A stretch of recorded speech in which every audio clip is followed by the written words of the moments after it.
পঞ্চম শ্রেণীর গণিত বইয়ের আজকের ভিডিওতে আলোচনা করব নবম অধ্যায়ের সংক্ষিপ্ত কিছু প্রশ্ন নিয়ে। তো আমরা অলরেডি নবম অধ্যায়ের এই সংক্ষিপ্ত প্রশ্নের আগের একটা ভিডিও মানে প্রথম ভিডিওতে আমরা 1 থেকে 15 পর্যন্ত 15টা সংক্ষিপ্ত প্রশ্ন নিয়ে আলোচনা করছি। তো আজকের ভিডিওতে আমরা 16 নম্বর থেকে আরও কিছু ইম্পর্টেন্ট বা এই চ্যাপ্টারের সবচেয়ে গুরুত্বপূর্ণ কিছু সংক্ষিপ্ত প্রশ্ন নিয়ে আলোচনা করব, যেগুলো পরীক্ষায় তোমাদের আসবে। তো আমরা প্রথমে দেখব যে 16 নম্বর ম্যাথ। তো এই মূল ভিডিও শুরু করার আগে সবার প্রতি অনুরোধ রইল, যারা এখনও আমার চ্যানেলটা সাবস্ক্রাইব করো না বা যারা নতুন তারা আমার চ্যানেলটা সাবস্ক্রাইব করে রাখতে পারো। তো এখন আসলে আমরা মূল ভিডিও শুরু করি। যে প্রথমে আছে কি 16 নম্বর ম্যাথে যে রাশিদুল 15,000 টাকা ধার নিয়ে 1 বছর পর সে 15,900 টাকা ফেরত দিল, তাহলে বার্ষিক মুনাফার হার কত? দেখো, সে ব্যাংক থেকে লোন নিছে কত, রাশিদুল ধার নিছে কত, 15,000 টাকা। তো 1 বছর পর সে 15,900 টাকা ফেরত দিছে, তাহলে কত টাকা বেশি দিছে? সে 900 টাকা বেশি দিছে।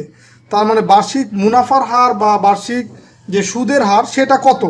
দেখো, এই 15,000 টাকা এটা ছিল তার ঋণের পরিমাণ, তার মানে এই 15,000 টাকায় সে মুনাফা দেয় হচ্ছে কত, 900 টাকা। এখন শতকরা কত মুনাফা দেয় সেটা হচ্ছে বের করতে হবে। তো 15,000 টাকায় সে মুনাফা দেয় কত, 900 টাকা 1 বছরে। তো 1 টাকায় মুনাফা দেবে কত, আরও কম, তার মানে 900 ভাগ হচ্ছে কত, 15,000। এখন তার হচ্ছে 100 টাকা মানে শতকরা যেটা সেটা বের করতে হবে। তার মানে এই 100 টাকায় মুনাফা দিবে কত, একে যা মুনাফা দিবে 100 টাকায় তার হচ্ছে বেশি দিবে, এই কারণে 100 দিয়ে এখন গুণ হবে। তার মানে 900 গুণ হচ্ছে 100 আর নিচে হচ্ছে কত, 15,000। তো এখন আমরা যদি এই শূন্যগুলো কাটাকাটি করি, এখানকার 2 শূন্য এখানে 2 শূন্য কাটাকাটি করে দিলাম, এইখানকার 1 শূন্য এখানে 1 শূন্য কাটাকাটি করে দিলাম, তাহলে এইখানে থাকলো হচ্ছে 90 আর এখানে 15। তো 15 90-এর ভিতরে কতবার যায়, 5 15 75, 6 15 90, তার মানে 15 90-এর ভিতরে যাবে কত, 6 বার। তার মানে এইখানে এটার মান হচ্ছে কত, 6। তার মানে তার এই বার্ষিক মুনাফার হার কত, 6%। এটা হচ্ছে উত্তর। 17 নম্বর ম্যাথ, সত্তার সাহেব একটি ব্যাংক থেকে 6% বার্ষিক মুনাফায় 20,000 টাকা ঋণ নিলেন। তো 1 বছর পর তাকে কত টাকা মুনাফা দিতে হবে? দেখো, 6% বার্ষিক মুনাফা, এই কথার অর্থ কি? এই কথার অর্থ হচ্ছে 100 টাকায় 1 বছরের মুনাফা হচ্ছে 6 টাকা। এখন সে ঋণ নিচ্ছে টোটাল কত, 20,000 টাকা। তো 20,000 টাকায় কত সে মুনাফা দিবে বা কত সুদ দিবে সেটা হচ্ছে বের করতে হবে। তো আমরা দেখো এখানে লিখবো যে 17 নম্বরে যে 6% থেকে আমরা জানি কি যে 100 টাকায় 1 বছরের মুনাফা হচ্ছে 6 টাকা, তাহলে 1 টাকায় 1 বছরের মুনাফা কম হবে, কম মানে কি ভাগ, তাহলে 6 ভাগ 100। এখন সে লোন নিছে কত, 20,000 টাকা। তার মানে এই 20,000 টাকায় সে কত মুনাফা দিবে? 20,000-এ 1 টাকায় যা মুনাফা দিছে 20,000 টাকায় তার চেয়ে বেশি দিবে, তার মানে 6 বেশি মানে কি গুণ হবে, 6 গুণ 20,000। আচ্ছা, এখানে আরেকটা শূন্য হবে, এই 6 গুণ 20,000 নিচে হচ্ছে কত, 100। তো এখন আমরা যদি কাটাকাটি করি, এখানকার 2টা শূন্য আর উপরে 2টা শূন্য কাটাকাটি করলাম, এখন উপরে আছে 200 আর 6।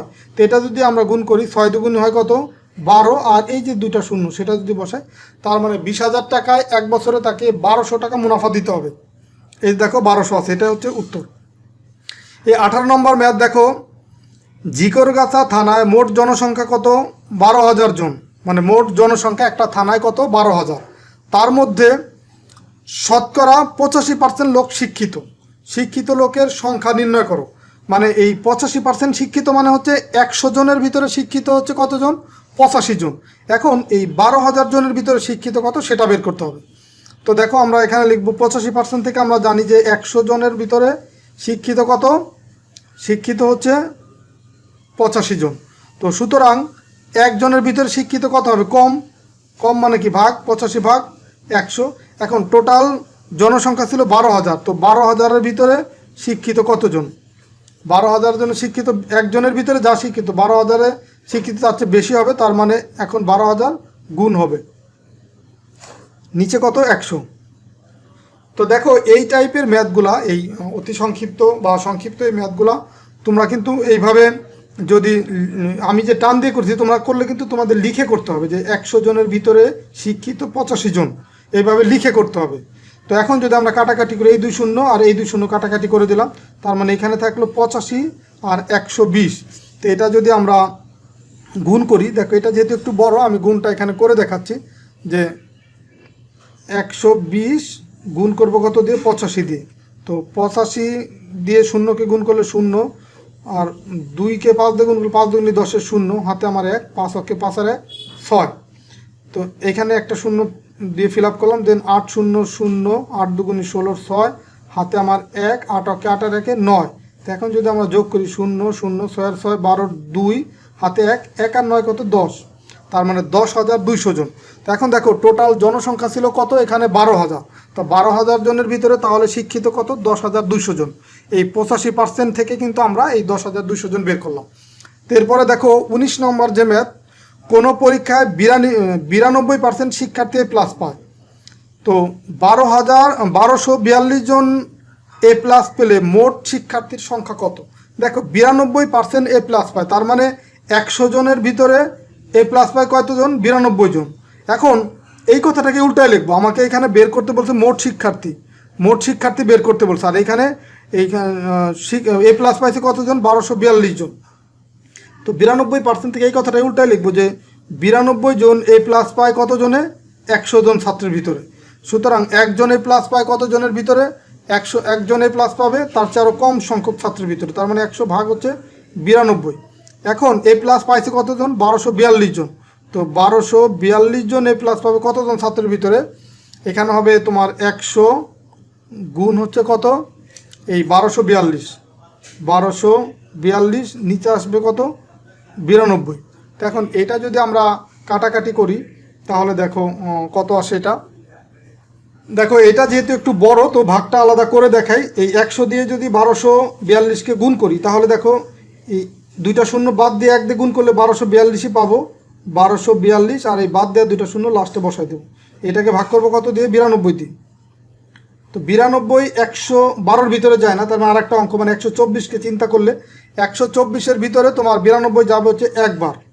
তো এখানে লিখলাম 92। তো 124 থেকে যদি 92 আমরা বিয়োগ করি, মানে 2 আছে কত হলে 4 হবে, 2 হলে হাতে আমার কিছু নাই, 9 আছে কত হলে 2 যেহেতু ছোট তার মানে মনে মনে 1 দেবো, 9 আছে কত হলে 12 হবে, 3 হলে হাতে আমার 1 আর 1 মিলে গেল 0। তো এটা দেওয়ার প্রয়োজনে তার মানে 32 পেলাম এখান থেকে। তাহলে আমরা এই 2টাকে নিয়ে আসলাম, 322 পেলাম এখন। তো 322কে 92 দিয়ে যদি আমরা ভাগ করতে চাই, এখানে 3 বার যাবে। দেখো 3 দুগুণী 6 আর 3 নং 27, তার মানে এখানে 322 আর নিচে পেলাম কত, 276। 6 আছে কত হলে 12 হবে, 6 হলে হাতে আমার কত 1, 1 আর 7 8, 8 আছে কত হলে 12 হবে, 4 হলে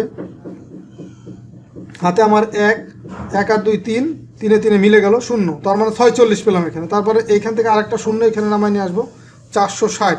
এখন 460-এর ভিতরে 92 যাবে কতবার, 92 দেখো যদি আমরা 5 দিয়ে দেই, এই 5 বার যাবে, 5 দুগুণী 10-এর 0, 5 দুগুণী 10-এর 0, হাতে আমার 1, 5 নং 45 আর 1 কত 46, দেখো মিলে গেল। তো 460 থেকে 460 বিয়োগ করলে তো কিছুই থাকে না, তো এই যে আরেকটা 0 সেটা এখানে কেটে নিয়ে আসলাম, দেন এখান থেকে এটা এখানে দিয়ে দিলে হয়ে যায়। তার মানে এখানে আমরা পেলাম কত, 1350 জন। তো দেখো এখানে অ্যান্সার কিন্তু এটাই আছে যে 1350 জন হচ্ছে মোট শিক্ষার্থী। যে 1242 জন যে প্লাস পাবে কতজন শিক্ষার্থীর ভিতরে, 1350 জন শিক্ষার্থীর ভিতরে। তা আশা করি তোমরা এটা বুঝতে পারছো। তো এখন আমরা 20 নম্বর ম্যাথটা করবো, যে 7% হারে 300 টাকার 4 বছরের মুনাফা কত। এই 7% এই কথার অর্থ কী, 7% এই কথার অর্থ হচ্ছে 100 টাকায় 1 বছরের মুনাফা কত, 7 টাকা। তো 1 টাকায় 1 বছরের মুনাফা কত হবে, কম হবে, তার মানে 7 ভাগ 100। এখন এখানে টোটাল কত, 300 টাকা। 300 টাকায় 1 বছরের মুনাফা কত হবে, আবার বেশি হবে, বেশি হলে এখন গুণ হবে 300, নিচে হচ্ছে কত 100। তো এখন দেখো যদি এই 2টা শূন্য আর এই 2টা শূন্য কাটাকাটি করি, এখানে পাবো কত, এখানে পাবো আমরা হচ্ছে 3 7 21।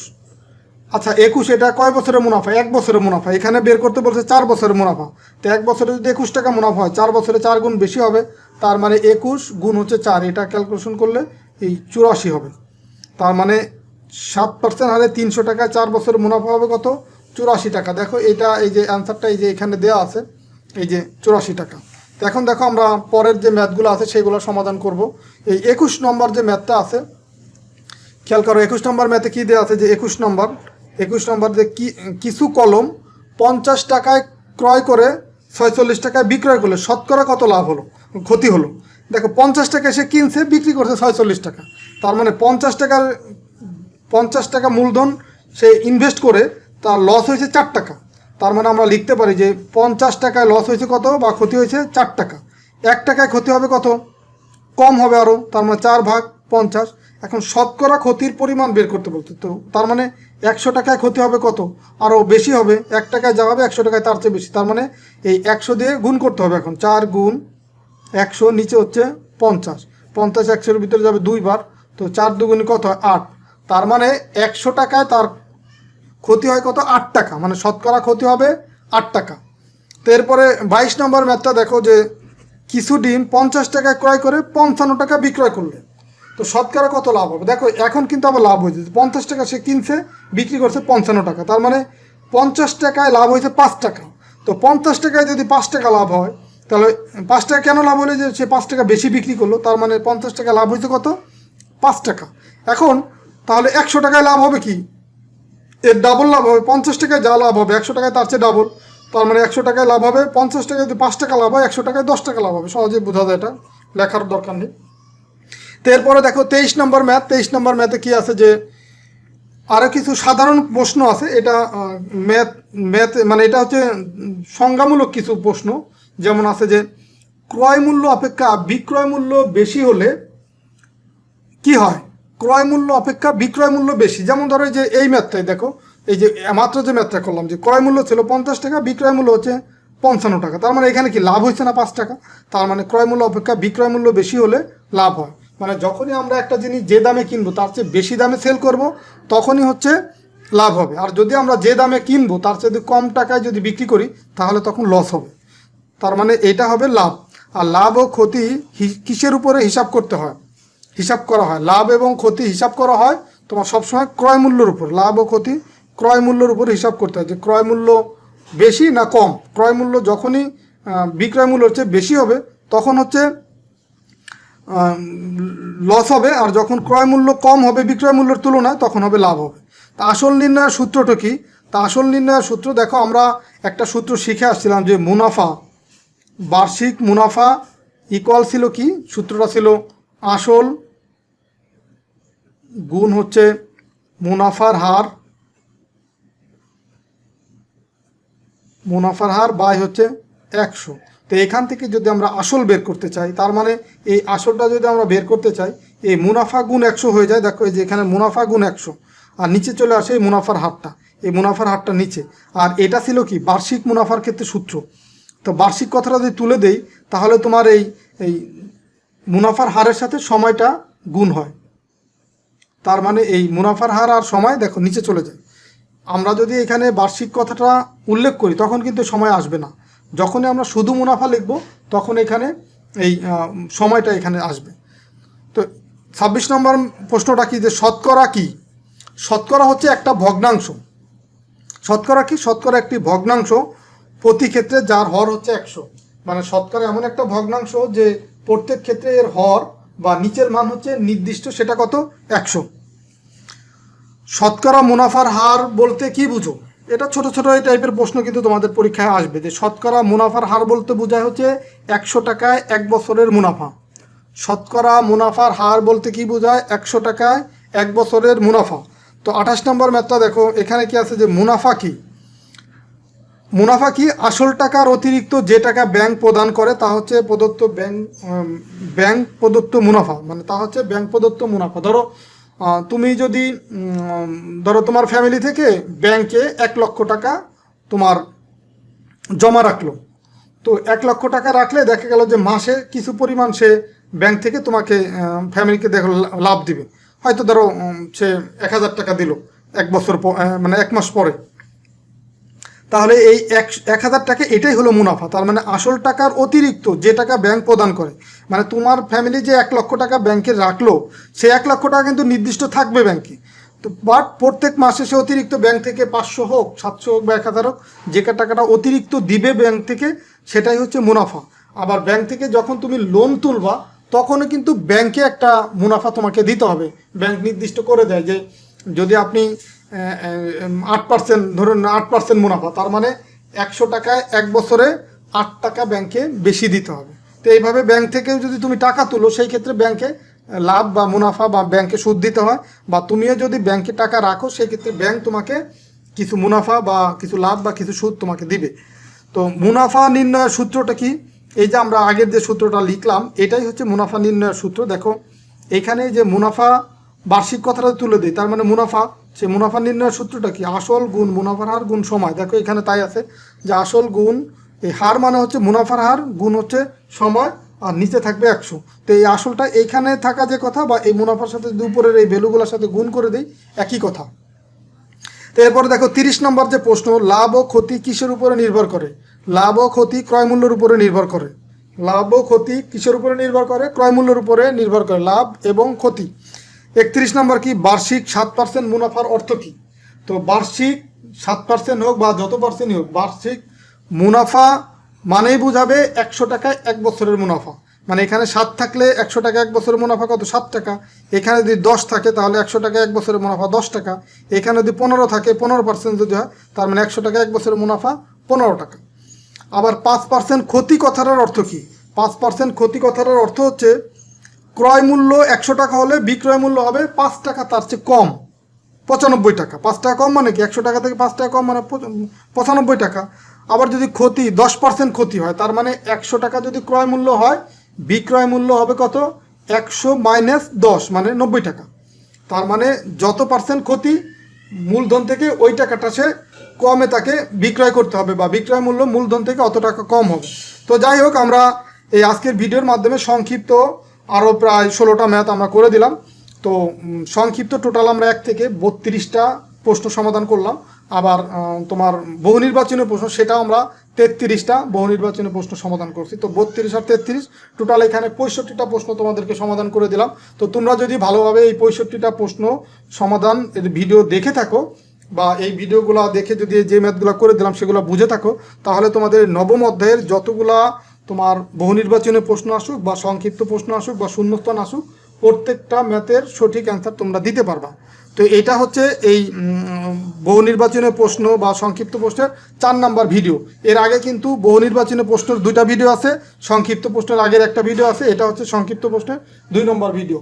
তো যাই হোক, আশা করি তোমরা এইগুলা ভিডিওগুলো দেখার মাধ্যমে তোমাদের ম্যাথের যে কনফিউশন বা ম্যাথের প্রতি যে কনফিডেন্স তৈরি হবে, কনফিউশন দূর হবে, প্লাস হচ্ছে ম্যাথ যে তুমি পারবা তার একটা কনফিডেন্স তৈরি হবে।